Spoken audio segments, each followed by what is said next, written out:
I saw this event listed. It's a World War II veteran tour of the Sacramento City Historic Cemetery.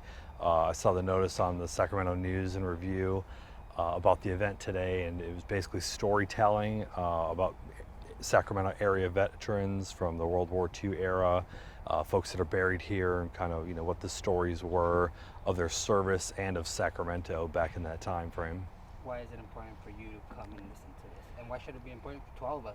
Yeah. It should be. Well, storytelling I think is really important for us because that's a prime method that we can build community on, and it's really important for our men and women that serve in combat in defending our Constitution and our way of life, and in the belief that the collective we are worth sometimes an ultimate measure of sacrifice.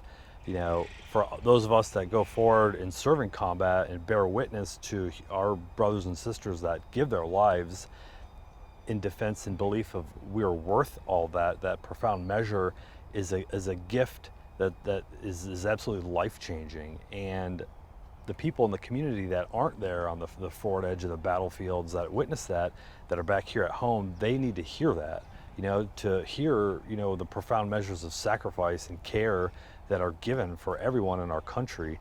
And what that then enables then is an understanding possessed in the culture where our veterans can be more authentically welcomed home and shown a place of belonging within that culture. So we're actually putting on an event tonight in Roseville from 6 to 9 p.m. at the My Do Center, and with the nonprofit Ranger Road. It's a storytelling event. We'll have Gold Star family members, folks that lost a loved one to combat, or combat veterans, or their partners and spouses, having the opportunity to take the microphone for 10 minutes and share whatever they wish, regarding their experiences, defending our nation. So. Before I keep on going, I want to shake your hand. Oh, thank you. Thank you for your service. I appreciate it. Thank you very Yeah, totally. much. For us that have no idea what it is to be out there fighting for our liberty here, what can you tell to those people, especially veterans? Yeah. Specifically because Veterans Day is tomorrow. Yeah, and the Marine Corps birthday is today too. So, it's. What's the quote, like trying to describe dance by, using architecture or something, like how do you put into words the worth of human sacrifice? Like, it's a very challenging thing to do, but, when you bear witness to,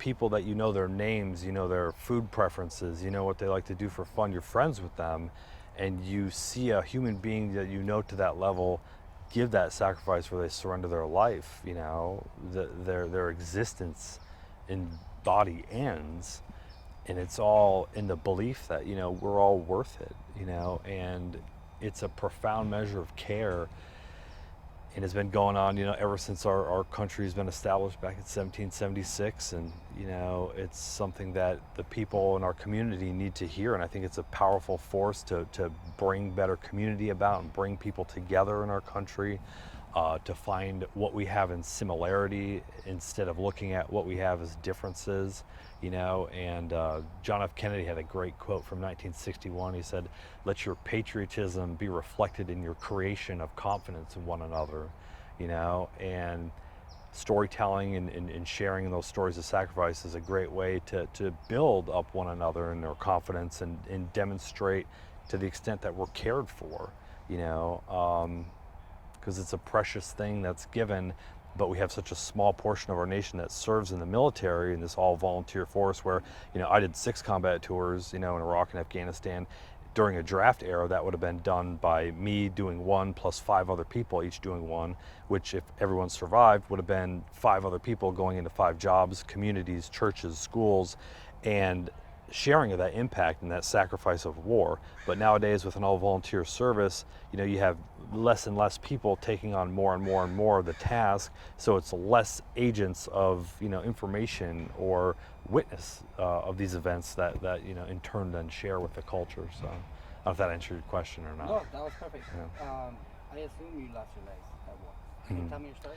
So it was Marine bomb disposal, got blown up 5 times, 3 in vehicles, and then number 4 was the first one, was kind of some flesh damage, and then number 5, I returned back for my last combat tour, and halfway through that tour had a 10-pound explosive device detonate under my feet on a pressure switch.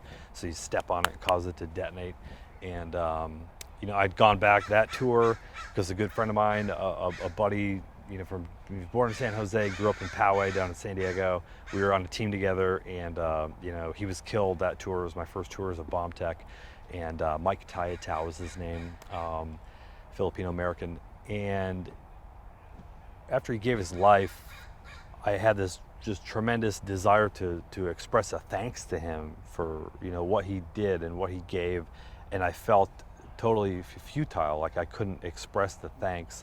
But after I lost my fingers and I got medevac back to the States to rehab that, it was the worst year for Marine bomb disposal. You know, we had 9 bomb techs killed that year, and I knew every one of them. And no one was asking me to go back, but they needed experienced team leaders. And I felt that if I were to go back for another tour, going above and beyond what was asked of me, that would be how I could repay that thanks, you know, to my brother, you know, our fellow countryman that gave his life. You know, so I went back for my 6th tour, led another bomb disposal team in combat, and yeah, halfway through that tour, got to ride the White Lightning and had a bomb detonate under my feet, and, you know, make merry with a, you know, a tornado of a moment in time.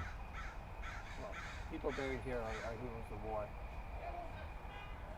There's a lot of people, normal civilians here, looking at this, going through this, but nobody has any idea. Like what you said, it's like trying to describe architecture with dance. Yeah. And you're here. Yeah, yeah, That could have been you.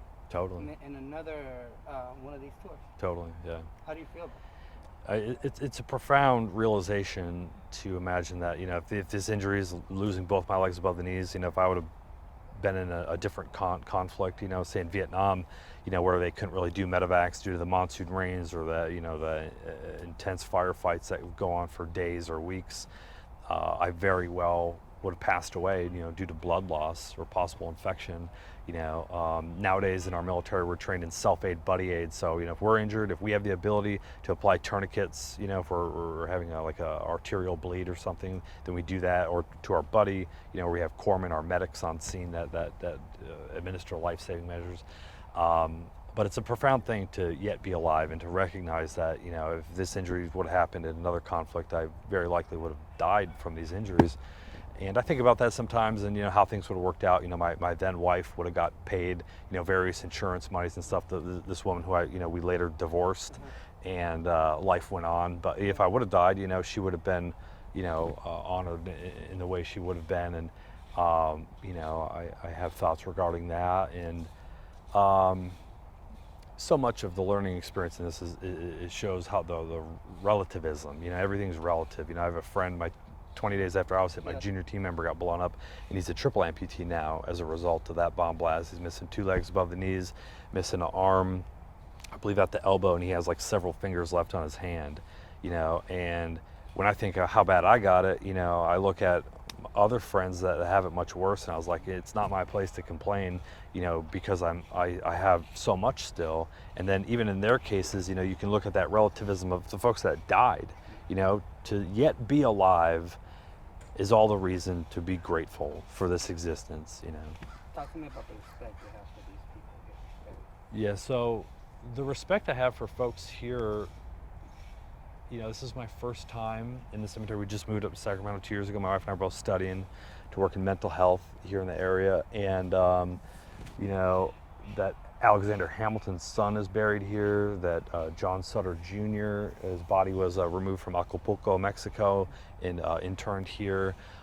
Learned about the Turnverein, the German hall that we just celebrated Oktoberfest with downtown. They have a section here, the Masonic, veterans from the Civil War, the Spanish-American War, World War I, Tuskegee Airmen. Like, it's such an immense, rich history, you know, here in Sacramento that I'm just learning about for the first time. So it's really exciting to be able to tap into, like, you know, this rich history contained in the grounds here of the old city cemetery.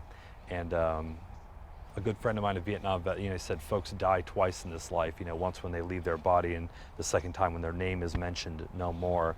And so to go through here and to hear these stories told of these veterans and their sacrifices and their names, you know, read aloud and their stories told, you know, it's like bringing them to life in a sense for a moment for all these people. And that's a great, you know, means to show respect and, you know, honor their sacrifice.